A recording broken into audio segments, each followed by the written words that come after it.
Hello friends, இன்றைக்கி நம்ம சுவையான சன்னா மசாலா வெள்ளை கொண்டக்கடலை வச்சு எப்படி செய்யலான்னு பார்க்கலாம்.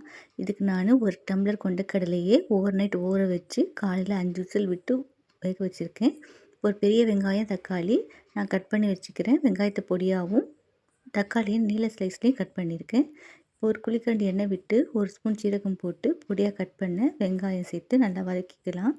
நான் கொண்டக்கடலையில் உப்பு போட்டு வேக வச்சுருக்கேன். அதனால் நம்ம மசாலாவில் பார்த்து உப்பு போட்டுக்குவோம். இப்போ பொடியாக கட் பண்ண கருவேப்பிலையும் சேர்த்து நல்லா வதக்கிக்கலாம். இது வதங்குற கேப்பில் நமக்கு தேவையான மசாலாவை அரைச்சிக்குவோம்.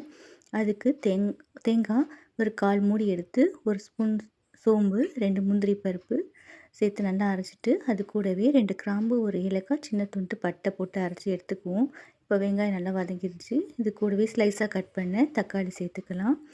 அது கூட கொஞ்சம் வதக்கி விட்டுட்டு ஒரு டேபிள் ஸ்பூன் உப்பு தேவையான அளவு சேர்த்துக்கோங்க. அது கூடவே இஞ்சி பூண்டு விழுதும் ஒரு டேபிள் ஸ்பூன் சேர்த்துக்கோங்க. உப்பு நம்ம ஏற்கனவே கடலில் சேர்த்துருக்கிறதுனால இது வெங்காயம் தக்காளி மசாலாவுக்கு மட்டும் பார்த்து போட்டுக்கோங்க. ஏன்னா உப்போடு சேர்த்து வேக வச்சா தான் கடலில் நல்லா உப்பு இறங்கி இருக்கும். இல்லைனா சன்னா உங்களுக்கு சப்புன்னு இருக்கும். இப்போ இது கூடவே தேவையான மசாலா சேர்த்துக்கலாம். ஒரு ஸ்பூன் மிளகாத்தூள், மல்லித்தூள், சீரகத்தூள், மஞ்சத்தூள், அப்புறம் தேவையான அளவு கரம் மசாலா தூள், இது எல்லாமே சேர்த்து நல்லா அந்த எண்ணெயிலே வதக்கிக்கலாம்.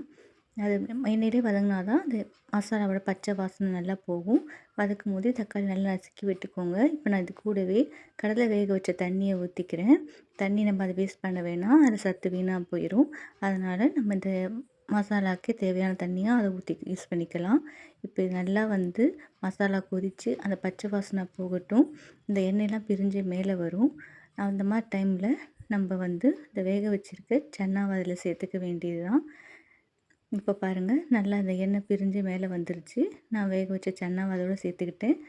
நீங்கள் முழுசாக வேணாலும் முழுசாக சேர்த்துக்கலாம், இல்லை 1 2மா நசுக்கியும் சேர்த்துக்கலாம். இது கூடவே அரைச்சி வச்சுருக்க தேங்காய் விழுது, தேங்காய், முந்திரியெல்லாம் சேர்த்து அரைச்சிருந்திங்களா அந்த விழுது, அந்த ஜார்லேயே தண்ணி விட்டு அதுவும் ஊற்றி நம்ம கிளறிக்கலாம். இது பார்த்திங்கன்னா ரொம்ப சீக்கிரம் ஈஸியாக ஒரு 10 நிமிஷத்துலேயே நம்ம செஞ்சிடலாம். உங்களுக்கு கடலை வேக வைக்கிற டைம் மட்டும்தான் உங்களுக்கு எடுக்கும். மற்றபடி ஈஸியான சுவையான ரெசிபி இது. இப்போ இது நம்ம ஒரு கொஞ்சம் நேரம் ஒரு 10 நிமிஷம் மூடி போட்டு வேக விட்டுருவோம். இப்போ பார்த்திங்கன்னா மூடி திறந்ததுக்கப்புறம் இது மசாலா எல்லாம் நல்லா இறங்கி நல்லா கெட்டியாக சுண்டி வரும். இது உங்களுக்கு சாதத்துக்கு சைட் டிஷ்ஷாக சப்பாத்தி, பூரி, தோசை எல்லாத்துக்கும் ரொம்ப நல்லா போகும். இதை நீங்கள் சும்மாவே சாதத்துலேயும் போட்டு பிசைஞ்சு சாப்பிட்லாம். நல்லாயிருக்கும். எல்லோரும் கண்டிப்பாக ட்ரை பண்ணி பாருங்கள். தேங்க்யூ ஃபார் வாட்சிங்.